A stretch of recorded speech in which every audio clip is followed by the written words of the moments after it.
হরিলালের পরিবার ছিল অত্যন্ত সুখী। সে গ্রামে গ্রামে গিয়ে লেহেঙ্গা বিক্রি করত। একদিন সন্ধ্যায় যখন সে লেহেঙ্গা বিক্রি করে বাড়ি ফিরছিল, তখনই রাস্তায় তার অ্যাক্সিডেন্ট হয় এবং সেখানেই তার মৃত্যু হয়। এই খবর যখন হরিলালের স্ত্রী সরস্বতী পায়, তখন তার পায়ের তলা থেকে মাটি সরে যায়। আপনারা এসব কি আজে বাজে বলছেন? আমার স্বামী আমাদের সবাইকে ছেড়ে চলে যেতে পারেন না। লোকজন তাকে বোঝালো, বোন, বিধিলিপি কেউ বদলাতে পারে না, নিজেকে সামলান। না না বলতে বলতে সরস্বতী কাঁদতে কাঁদতে জ্ঞান হারিয়ে ফেলে। সেখানেই তার দুই মেয়েও কাঁদতে কাঁদতে চলে আসে। মা, ওঠো মা, বাবা তো আমাদের ছেড়ে চলে গেছেন, অন্তত তুমি তো আমাদের ছেড়ে যেও না। ওঠো মা, তোমার কি হয়েছে? সরস্বতী বলে, আমার বাচ্চারা, তোরা আজ অসহায় হয়ে গেলি, এখন আমাদের কে দেখাশোনা করবে? আপনি আমাদের সবাইকে ছেড়ে কেন চলে গেলেন? হে সৃষ্টিকর্তা, এ কি অনর্থ হয়ে গেল? ছোট মেয়ে পিউ বলে, দিদি, এসব কি হয়ে গেল? বাবা তো আজ আমার জন্য খুব সুন্দর লেহেঙ্গা আনার কথা ছিল, তাহলে তিনি আজ কেন এলেন না? দিদি দিদি, আমি বাবার কাছে আর কোনোদিন কোনো জিনিসের জন্য জেদ করব না। প্লিজ তুমি ওনাকে বলো না ফিরে আসতে, আমি ওনাকে ছাড়া থাকতে পারবো না। আমার কিচ্ছু চাই না দিদি, শুধু বাবাকে চাই। বড় মেয়ে অঞ্জলি বলে, পিউ, বাবা আর কোনোদিন ফিরে আসবেন না, কোনোদিন না। এই বলে তিন মা মেয়ে অঝরে কাঁদতে থাকে এবং কাঁদতে কাঁদতে হরিলালের শেষকৃত্য সম্পন্ন করে। বন্ধুরা, তোমরা যারা যারা গল্পটি দেখছো, তোমাদের নাম কমেন্টে লিখে জানাও। আমরা নেক্সট গল্প তোমাদের নাম দিয়ে বানাবো। এভাবেই কিছুদিন কেটে যায়। একদিন ছোট মেয়ে বলে, এ কি, আবার শুকনো রুটি? মা, বাবা মারা যাওয়ার পর থেকে তুমি রোজ শুধু শুকনো রুটি বানাচ্ছ, আমি এই শুকনো রুটি খেতে পারবো না। মা বলে, পিউ, চুপচাপ এটা খেয়ে নে, নইলে এটাও আর জুটবে না। ছোট মেয়ে রেগে গিয়ে বলে, কেন কেন জুটবে না? বাবা যখন ছিলেন তখন তো কোনোদিন শুকনো রুটি হতো না। বাবা, তুমি দেখছো তো, তোমার যাওয়ার পর দিদি আমাকে জোর করে শুকনো রুটি খাওয়াচ্ছে। তুমি তো জানো আমি শুকনো রুটি খাই না। তুমি যখন ছিলে তখন আমরা কত ভালো ভালো খাবার খেতাম। বাবা, আমাকে তোমার কাছে নিয়ে চলো, আমি এখানে থাকবো না।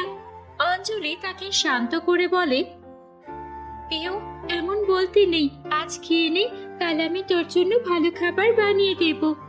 অঞ্জলি তার মাকে সান্ত্বনা দিয়ে বলে, মা, সব ঠিক হয়ে যাবে, তুমি চিন্তা করো না। অঞ্জলি ঠিক করে সে জমিদারের বাড়িতে কাজ করবে। পরদিন সকালে ঘরের কাজ শেষ করে সে কাজ করতে যায়, যেখানে তার স্কুলের সহপাঠী টিয়ার সাথে দেখা হয়। টিয়া তাকে দেখে উপহাস করে বলে, আরে অঞ্জলি, তুই এখানে? তুই তো স্কুলের টপার ছিলি, আজ বুঝেছি তুই আমাকে ভয় পেয়ে স্কুল ছেড়ে দিয়েছিস, তাই না? এখন তুই আমার বাড়িতে ঝাড়ু পোছা করবি? তোর যোগ্যতাই এটা। অঞ্জলি বলে, টিয়া, আমি এখানে কাজ করতে এসেছি, দয়া করে পুরনো কথা ভুলে যা। টিয়া মনে মনে অঞ্জলির উপর প্রতিশোধ নেওয়ার পরিকল্পনা করে। সে নিজের পছন্দের একটি দামি গাউন নিজেই পুড়িয়ে ফেলে এবং তার মায়ের কাছে গিয়ে কান্নাকাটি করে বলে, মা, তুমি কাকে কাজে রেখেছো? দেখো, এই মেয়েটা আমার প্রিয় লেহেঙ্গা পরিয়ে শেষ করে দিয়েছে। জমিদারের স্ত্রী রেগে গিয়ে অঞ্জলিকে অপমান করে বলেন, বেরিয়ে যা এখান থেকে, তুই আমার মেয়ের গাউন পুড়িয়ে দিয়েছিস, তোর সাহস তো কম না? আমার মেয়ের গাউনের দাম জানিস? অঞ্জলি বারবার বলে যে সে এটা করেনি, কিন্তু কেউ তার কথা বিশ্বাস করে না। তাকে কাজ থেকে তাড়িয়ে দেওয়া হয়। অঞ্জলি কাঁদতে কাঁদতে নদীর পাড়ে গিয়ে বসে। হে সৃষ্টিকর্তা, অনেক কষ্টে একটা কাজ পেয়েছিলাম, সেটাও চলে গেল। এখন আমি মা আর বোনের জন্য খাবার কোথা থেকে আনবো? বাবা, আমাকে একটা পথ দেখাও না বাবা। ঠিক তখনই জলের মধ্যে একটা জলজলে গোলাপের দিকে তার নজর যায়। পুরো নদীতে এমন একটা জলজলে গোলাপ দেখে অবাক হয়ে যায় অঞ্জলি। এটা আমি কি দেখছি? জলের মধ্যে গোলাপ? আমি তো জানি গোলাপ জলে হয় না, জলে তো পদ্ম শাপলা এগুলো হয়। আমি কি এই ফুলটা স্পর্শ করে দেখব? এই ফুলটা এই জলের মধ্যে কি করছে? হ্যাঁ, আমি বরং একবার স্পর্শ করে দেখি এই ফুলটা এত জ্বলজ্বল করছেই বা কেন? কি রহস্য আছে এই ফুলের মধ্যে? অঞ্জলি হাত বাড়িয়ে গোলাপটি স্পর্শ করতেই সেটি একটি সুন্দর পরীতে পরিণত হয়। পরীটি বলে, আমি পরিলোকের নীলিমা পরী। এক সাধুর অভিশাপে আমি এই নদীতে ফুল হয়ে বন্দী ছিলাম। আজ তোমার স্পর্শে আমি মুক্তি পেলাম। আমি তোমার উপর খুব খুশি। এই নাও অঞ্জলি, এটি একটি জাদুকরী তারা খচিত লেহেঙ্গা। তুমি এই তারার লেহেঙ্গার কাছে যা চাইবে তাই পাবে। সত্যি বলছেন পরী? আমি এই লেহেঙ্গার কাছে যা চাইবো তাই পাবো? আমার সব কষ্ট তাহলে দূর হয়ে যাবে? আমার মা আর বোনকে আর কষ্ট করতে হবে না? আপনাকে অনেক অনেক ধন্যবাদ পরী, অনেক অনেক ধন্যবাদ। অঞ্জলি খুশি হয়ে সেই জাদুকরী লেহেঙ্গা নিয়ে বাড়ি ফিরে আসে। সে তার মা আর বোনকে ডেকে বলে, আজ আমি তোমাদের এক জাদু দেখাবো। ছোট বোন বলে, দিদি তোমার জাদু দিয়ে কি ভালো খাবার পাওয়া যাবে? আমার খুব খিদে পেয়েছে। অঞ্জলি তখন লেহেঙ্গাটিকে বলে, হ্যাঁ জাদুকরি তারার লেহেঙ্গা, আমাদের অনেক সুস্বাদু খাবার দাও, যেন আমার বোন পেট ভরে খেতে পারে, ওর যেন আর কোনো খিদে না লাগে। অঞ্জলির কথা শেষ হতেই সেখানে প্রচুর ভালো ভালো খাবার চলে আসে। মা আর তার ছোট বোন খুব খুশি হয়। অঞ্জলি তার মাকে পরী এবং জাদুকরি লেহেঙ্গার সব কথা খুলে বলে। তুই সত্যি বলছিস মা? আমাদের এই দুঃখের দিনে পরী আমাদের এত বড় উপকার করলেন। সত্যি রে মা, আমাদের এই কপাল এত ভালো ছিল, আগে জানতাম না। আমাদের এই দুঃখের দিন তাহলে শেষ হলো। হ্যাঁ মা, এখন থেকে আমাদের আর কোনো দুঃখ থাকবে না। বোন ভালো মন্দ খেতে পারবে, আমরাও আবারও স্কুলে যেতে পারবো, পড়াশোনা করতে পারবো। বাবা আমাদের কাছে নেই, কিন্তু দেখো সৃষ্টিকর্তা আমাদের ঠিক সাহায্য করেছেন। এরপর থেকে তারা সেই জাদুকরি লেহেঙ্গার সাহায্যে খুব সুখে শান্তিতে দিন কাটাতে লাগলো। বন্ধুরা, গল্পটি ভালো লাগলে একটা লাইক করে দিও আর কমেন্টে তোমাদের নাম লিখে ফেলো। আমরা নেক্সট গল্প তোমাদের নাম দিয়ে বানাবো। আর আমাদের চ্যানেলটি এখনো সাবস্ক্রাইব না করে থাকলে জলদি জলদি সাবস্ক্রাইব করে পাশে থাকা বেল আইকনটি প্রেস করে দাও। দেখা হবে নতুন কোনো জাদুর গল্পে। সবাই ভালো থেকো, বাই বাই। একটি সুন্দর পরিবেশে রানী মায়াবতী তার মেয়ে সিন্ড্রেলার সাথে বাস করতেন। সিন্ড্রেলা ছিল অত্যন্ত দয়ালু এবং ভালো মনের একজন মানুষ। সে সব সময় সবাইকে সাহায্য করত, কিন্তু তার গায়ের রং কালো হওয়ার কারণে পরিবেশের কেউ তাকে পছন্দ করত না। সবাই তাকে নিয়ে ঠাট্টা তামাশা করত, যা সিন্ড্রেলার খুব খারাপ লাগতো। রানী মায়াবতী সিন্ড্রেলাকে সুন্দর করার অনেক চেষ্টা করেছিলেন, কিন্তু তার কোনো জাদুকরী শক্তি সিন্ড্রেলার উপর কাজ করত না। একদিন সিন্ড্রেলা দুঃখী হয়ে পৃথিবী লোকে চলে আসে। সেখানে তার দেখা হয় আরিয়ান নামে একটি ছেলের সাথে। সিন্ড্রেলা তাকে জিজ্ঞেস করে, শুনুন, আপনার নাম কি? আপনি কি এই গ্রামেই থাকেন? আরিয়ান উত্তর দেয়, আমার নাম আরিয়ান, আমি এই গ্রামেই থাকি, কিন্তু আপনি কে? আপনাকে তো আগে কখনো দেখিনি। সিন্ড্রেলা বলে, আমার নাম সিন্ড্রেলা, আমি পাশের গ্রাম থেকে ঘুরতে এসেছি। এভাবেই সিন্ড্রেলা ও আরিয়ানের মধ্যে বন্ধুত্ব হয়, যা কিছুদিনের মধ্যেই ভালোবাসায় রূপ নেয়। আরিয়ান ছিল অত্যন্ত বুদ্ধিমান ও ভালো ছেলে। তার কাছে রূপের কোনো গুরুত্ব ছিল না, তাই তারা একদিন বিয়ে করে নেয়। যখন সিন্ড্রেলা তার মা রানী মায়াবতীকে এই কথা জানায়, রানী মায়াবতী অবাক হয়ে বলেন, এত তাড়াতাড়ি কেন বিয়ে করলে? তাও আবার পৃথিবীর এক বাসিন্দার সাথে? আমাকে একবার জিজ্ঞেস করলে না কেন? সিন্ড্রেলা বলে, মা, আপনি তো জানেন পরিদেশের সবাই আমাকে নিয়ে কতটা হাসাহাসি করে, কেউ আমার সাথে কথা বলতে চায় না। কিন্তু আরিয়ান তেমন নয়, তাই আমি তাকে বিয়ে করেছি এবং আজ থেকে আমি তার সাথেই পৃথিবীতে থাকব।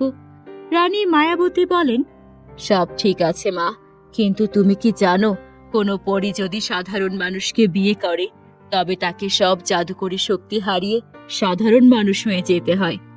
সিন্ড্রেলা উত্তর দেয়, আমি সব শক্তি ত্যাগ করতে রাজি আছি মা, শুধু আমাকে পৃথিবীতে যাওয়ার অনুমতি দিন। বন্ধুরা, তোমরা যারা যারা গল্পটি দেখছো তোমাদের নাম কমেন্টে লিখে জানাও, আমরা নেক্সট গল্প তোমাদের নাম দিয়ে বানাবো। সিন্ড্রেলা তার সব জাদুকরী শক্তি ত্যাগ করে পৃথিবীতে চলে আসে, কিন্তু এখানেও আরিয়ানের মা সুলতানা সিন্ড্রেলার কালো রঙের কারণে তাকে মেনে নেন না। উল্টো তিনি তার উপর অত্যাচার শুরু করেন। সুলতানা তার বড় বউ রূপসাকে খুব ভালোবাসতেন, কারণ সে দেখতে খুব সুন্দরী ছিল। একদিন সুলতানা চিৎকার করে বলেন, ওরে ও কুলক্ষিনী, সকাল থেকে বসে আছি, এখনো এক কাপ চা পেলাম না। তোর এই কালো মুখ দেখলে আমার পুরো দিনটাই মাটি হয়ে যাবে, যা এখান থেকে। এভাবেই সুলতানা কথায় কথায় সিন্ড্রেলাকে অপমান করতেন। একদিন সুলতানা সিন্ড্রেলাকে বলেন, কাল গ্রামের কিছু মহিলা তোকে দেখতে আসবে, তাদের জন্য ভালো খাবার তৈরি করবি। তোর চেহারা দেখে না হলেও অন্তত রান্নার স্বাদ পেয়ে যেন তোর প্রশংসা করে। আর বড় বউ, তুমিও কাল ভালো করে সেজে থেকো, কারণ কাল তোমাদের দুজনেরই মুখ দেখানোর অনুষ্ঠান। পরের দিন গ্রামের মহিলারা এসে খাবার খেয়ে খুব প্রশংসা করে এবং বলে, সুলতানা, তুই খুব ভাগ্যবতী যে তোর ছোট বউ এত সুন্দর রান্না করে। সুলতানা নাক ছিটকে বলে, রান্না তো সবাই পারে, আমি আমার বড় বউকে ডাকছি, সে খুব সুন্দরী, আগে তো দেখো। কিন্তু বড় বউ রূপসাকে দেখে গ্রামের মহিলারা তাকে খোঁচা দিয়ে বলে, সুন্দরী তো খুব, কিন্তু ঘরের কাজকে কিছু পারে নাকি সারাদিন শুধু মেকআপই করে। এইভাবেই সেই দিনের মতো সিন্ড্রেলা সবার কাছেই প্রশংসা পায়। সিন্ড্রেলা কখনো আরিয়ানের কাছে তার মায়ের খারাপ ব্যবহারের কথা বলতো না। একদিন রান্নাঘরে কাজ করার সময় রূপসা এসে তাকে কফি বানিয়ে দিতে বলে। সিন্ড্রেলা যখন বলে যে সে বাসন ধুয়ে কফি দিচ্ছে, তখন রূপসা রেগে গিয়ে শাশুড়ির কাছে মিথ্যে নালিশ করে। সুলতানা রেগে গিয়ে সিন্ড্রেলাকে ধাক্কা দিয়ে বাড়ি থেকে বের করে দেয়। সিন্ড্রেলা কাঁদতে কাঁদতে নদীর ধারে গিয়ে বসে। তার কান্নার শব্দ শুনে রানী মায়াবতী সেখানে হাজির হন। সব শুনে রানী মায়াবতী বলেন, মা, যে কারণে তুমি পরিদেশ ছেড়েছিলে সেই একই সমস্যা তোমাকে এখানেও কষ্ট দিচ্ছে, কিন্তু এখন আমার কাছে সমাধান আছে। এই বলে রানী মায়াবতী জাদুকরী শক্তি দিয়ে সিন্ড্রেলাকে একটি জাদুকরী লিপস্টিক দেন। সেই লিপস্টিক মাখতেই সিন্ড্রেলা অত্যন্ত সুন্দরী হয়ে ওঠে এবং তার হারানো জাদুকরী শক্তিও ফিরে পায়। সিন্ড্রেলা যখন বাড়ি ফিরে আসে, সে দেখে তার শাশুড়ির শরীর খুব খারাপ, কিন্তু বড় বউ তার কোনো সেবাই করছে না। সুলতানা তখন তার ছোট বউয়ের কথা ভেবে অনুতপ্ত হচ্ছিলেন। সিন্ড্রেলাকে অত সুন্দরী অবস্থায় দেখে সুলতানা অবাক হয়ে যান। সিন্ড্রেলা তাকে সব সত্যি কথা খুলে বলে। শাশুড়ি তার ভুলের জন্য ক্ষমা চান এবং বলেন, আমাকে মাফ করে দাও ছোট বউ, আমি তোমার সাথে খুব অন্যায় করেছি। আমি তোমাকে তোমার গায়ের রঙের জন্য কত কথা শুনিয়েছি, কিন্তু তুমি যখন ছিলে না, আমার অসুস্থতায় আমার এই সুন্দরী বউ আমাকে একটুও সেবা করেনি। আমি বুঝতে পেরেছি, মুখের সৌন্দর্য, গায়ের সৌন্দর্য সবকিছু নয়, মনের সৌন্দর্যই আসল। তুমি আমার কখনো অযত্ন করনি, আর সেই আমি কিনা তোমাকে সামান্য একটা অপরাধে বাড়ি থেকে বের করে দিয়েছি। আমাকে ক্ষমা করে দাও মা। সিন্ড্রেলা তাকে জড়িয়ে ধরে বলে, মা, আমার কোনো অভিযোগ নেই, আমি তো শুধু আপনাদের সাথে সুখে শান্তিতে থাকতে চাই। শেষ পর্যন্ত সিন্ড্রেলা তার স্বামীকে নিয়ে এবং শাশুড়ির সাথে হাসি খুশিতে দিন কাটাতে শুরু করে। সিন্ড্রেলা সুন্দরী হয়ে ওঠার পর একদিন হঠাৎ আকাশ থেকে এক মায়াবী আলো নেমে এলো এবং স্বয়ং রানীপরী সেখানে আবির্ভূত হলেন। তাকে দেখে শাশুড়ি এবং বড় যা ভয়ে কাঁপতে লাগলেন। তারা ভাবলেন সিন্ড্রেলার উপর করা সব অন্যায়ের জন্য রানীপরী নিশ্চয়ই তাদের কঠিন শাস্তি দেবেন। কিন্তু সিন্ড্রেলা তার মায়ের হাত ধরে বলল, মা, তুমি ওদের ক্ষমা করে দাও, ওরা এখন আমাকে খুব ভালোবাসে। মেয়ের মমতা দেখে রানীপরীও শান্ত হলেন। তখন রানী মায়াবতী সিন্ড্রেলার শাশুড়ির হাত ধরে বললেন, দেখুন, মানুষের রূপ নয়, গুণই আসল পরিচয়। আমার মেয়ে আপনার ছেলেকে বিয়ে করার জন্য তার সকল পরিশক্তি ত্যাগ করে এখানে এসেছেন। আমিও চাই আপনারা সবাই আমার মেয়েকে নিয়ে সুখে থাকেন। তখন শাশুড়ি বুঝতে পারলো সিন্ড্রেলা কত বড় ত্যাগ করেছে শুধু তাদের সঙ্গে থাকার জন্য। এরপর রানীপরি সিন্ড্রেলাকে একজোড়া জাদুকরি চুড়ি উপহার দিয়ে আবারও পরিদেশে ফিরে গেলেন। যে চুড়ি সিন্ড্রেলা গ্রামের গরিব দুঃখী অসহায় মানুষদের বিপদে সাহায্য করার জন্য ব্যবহার করত এবং তাদের পাশে থাকত। এভাবেই সিন্ড্রেলা শুধু তার শ্বশুর বাড়ির নয়, পুরো গ্রামের সবার উপকার করতে লাগলো আর সবার কাছে প্রিয় হয়ে উঠল। এরপর থেকে সবাই হিংসা ভুলে একসাথে পরম সুখে শান্তিতে দিন কাটাতে লাগলো। বন্ধুরা, গল্পটি ভালো লাগলে অবশ্যই একটি লাইক করে দিও। আমাদের চ্যানেলে নতুন হয়ে থাকলে আমাদের চ্যানেলটিকে সাবস্ক্রাইব করতে ভুলো না যেন। Bye bye. আরে বোনজি, আমার কথাটা তো একটু শুনুন। আরে কি শুনবো অর্পণা? আমি ভেবেছিলাম আপনার মেয়ে দেখতে আপনার মতোই সুন্দরী হবে, কিন্তু আপনার মেয়ে তো একেবারে কুচকুচে কালো। কিন্তু বোনজি, রূপ তো ওপরওয়ালার দান, এতে আমাদের কি করার আছে? অর্পণার বারবার অনুরোধ সত্ত্বেও বনলতা নিজের ছেলের সাথে মালতীর বিয়ে দিতে রাজি হন না এবং সেখান থেকে চলে যান। এরপর মালতী ফুপিয়ে ফুপিয়ে কাঁদতে থাকে এবং তার মাকে বলে, মা, আর কতদিন এমন চলবে? তুমি কেন আমার বিয়ের পেছনে পড়ে আছো? আমাকে কেউ বিয়ে করবে না। এই দয়া করে আমার জন্য পাত্র খোঁজা বন্ধ করো। মালতী এই কথা বলতেই তার ছোট বোন দিশা কলেজ থেকে বাড়ি ফিরে আসে এবং বড় বোনের কথা শুনে বলে, চলো, অন্তত তুমি জানতে তো পারলে যে তোমার বিয়ে আর কখনোই হবে না, তাই এবার এই রোজকার নাটক বন্ধ করো। এই কথা বলে দিশা নিজের ঘরে চলে যায়। ছোট বোনের কথায় মালতীর খুবই কষ্ট লাগে, কিন্তু তার করারই বা কি ছিল? বন্ধুরা, তোমরা যারা যারা গল্পটি দেখছো তোমাদের নাম কমেন্টে লিখে জানাও। আমরা নেক্সট গল্প তোমাদের নাম দিয়ে বানাবো। অন্যদিকে অর্পণা তার মেয়ে মালতীর জন্য এদিক ওদিক ঘুরে সম্বন্ধ খুঁজতে থাকে। একদিন অনিমা নামে এক মহিলা তার দুই ছেলে বিশাল আর অমিতকে নিয়ে অর্পণার বাড়িতে আসে এবং দুই ছেলের সাথে অর্পণার দুই মেয়ের বিয়ে ঠিক করে দেয়। কয়েক মাস পরেই ধুমধাম করে মালতী ও দিশার বিয়ে হয়ে যায় এবং তারা হাসি খুশি শ্বশুর বাড়ি চলে যায়। কিন্তু সেখানেও দিশা মালতীকে ছোট করার কোনো সুযোগ ছাড়ে না। সে মনে মনে বলে, মনে হচ্ছে শাশুড়ি মা আমার এই কালো কুৎসিত বোনকে একটু বেশি পছন্দ করছেন। আমাকে যে কোনো ভাবে হোক শাশুড়ি মাকে নিজের দিকে টানতে হবে, তবেই আমি এই পুরো সংসারে রাজত্ব করতে পারবো। সেদিন থেকে দিশা তার শাশুড়ির কান ভাঙাতে শুরু করে এবং নিজের বোন মালতীর বিরুদ্ধে উস্কানি দেয়। ফলে অনিমার ব্যবহার মালতীর প্রতি ধীরে ধীরে বদলে যায়।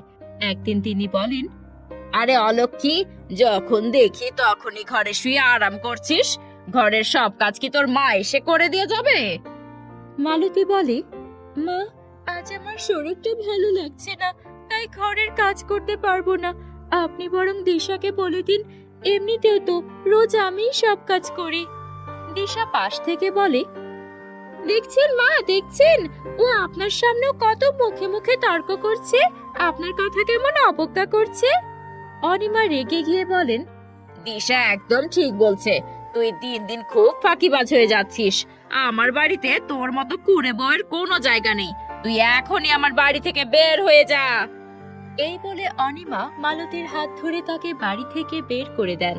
সেই সময় মালতীর স্বামী অমিত কাজের সূত্রে শহরের বাইরে ছিল, তাই সে এসবের কিছুই জানতো না। মালতী একা এদিক ওদিক ঘুরতে থাকে। হঠাৎ বনের মধ্যে সে একটা ভাঙাচোরা কুঁড়ে ঘর দেখতে পায়। মালতী বলে, জানি না এই ঘর কার, কিন্তু আপাতত এই ঘরে থাকা ছাড়া আমার আর কোনো উপায় নেই। মালতী সেই কুঁড়ে ঘরে থাকতে শুরু করে। অনেকদিন না খেয়ে থাকায় সে খুব দুর্বল হয়ে পড়ে। সে কাজ খোঁজার সিদ্ধান্ত নেয় এবং গ্রামের মোড়ল মশাইয়ের বাড়িতে পরিষ্কার পরিচ্ছন্নতার কাজ শুরু করে। এতে সে এক বেলার খাবার আর কিছু টাকা পেত, কিন্তু সেই টাকায় সংসার চালানো কঠিন ছিল। একদিন মালতী ভাবলো, কতদিন এভাবে মানুষের বাড়িতে কাজ করব? কেননা আমি নিজের কোনো কাজ শুরু করি। আমি তো পার্লারের কাজ খুব ভালো জানি, কিন্তু পার্লার খোলার জন্য মোড়ল মশাইয়ের কাছ থেকে কিছু টাকা ধার নিতে হবে। মালতী মোড়ল মশাইয়ের কাছ থেকে টাকা ধার নিয়ে একটা ছোট পার্লার খোলে, কিন্তু অনেক দিন কেটে গেলেও তার পার্লারে কেউ আসে না।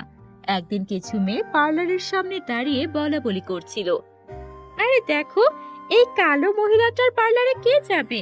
কে জানে ও মানুষের কেমন মেকআপ করে। ও যখন নিজের চেহারায় কোনো সৌন্দর্য আনতে পারছে না, তখন অন্যদের কে করবে? অন্য এক মেয়ে বলে, ঠিক বলেছিস, ওর মুখ দেখলেই তো ভয় লাগে, কত কালো আর কুৎসিত। আজকাল যে কেউ পার্লার ঘুরে বসে যায়। মেয়েদের কথা শুনে মালতীর খুব মন খারাপ হয়। সন্ধ্যায় কুড়ে ঘরে ফিরে সে দুঃখ ভরা মনে বলে, হে সৃষ্টিকর্তা, তুমি আমাকে এত কালো করে কেন বানালে? এই কালো রঙের জন্য আমার পার্লারেও কেউ আসতে চায় না, সবাই আমার পেছনে নিন্দা করে। যদি সময় মতো মোড়ল মশাইয়ের টাকা শোধ করতে না পারে, তবে আমাকে গ্রাম ছেড়ে চলে যেতে হবে। মালতী ফুপিয়ে কাঁদতে শুরু করে। হঠাৎ পুরো ঘরে একটা আলো ছড়িয়ে পড়ে এবং তার সামনে এক সুন্দরী পরী আবির্ভূত হয়। পরী বলে, ভয় পেও না মালতী, আমি এক পরী, আর এই কুঁড়ে ঘরটিও আমারই তৈরি। আমি তোমার সম্পর্কে সব জানি, তাই আজ তোমাকে সাহায্য করতে এসেছি। এই দুনিয়ায় কালো হওয়াটা যেন একটা অপরাধ হয়ে দাঁড়িয়েছে, কিন্তু এটা সত্যি নয়। তুমি দেখতে কালো হতে পারো, কিন্তু তোমার মন দুধের মতো পরিষ্কার। তাই আমি তোমাকে এক জাদুকরের শক্তি দিতে চাই। এই বলে পরে মালতীর হাত স্পর্শ করতেই চারিদিকে সোনালী আলো ছড়িয়ে পড়ে এবং মালতী দুধে আলতা ফর্সা হয়ে যায়। পরি বলে, মালতী, আজ থেকে তোমার হাতে জাদুকরের শক্তি আছে। তুমি যদি কোনো মানুষের মুখ স্পর্শ করো, সে পরীর মতো সুন্দর হয়ে যাবে। এতে তোমার পার্লার খুব ভালো চলবে। মালতীর খুব আনন্দ হয় এবং সে পরীকে হাত জোড় করে ধন্যবাদ জানায়।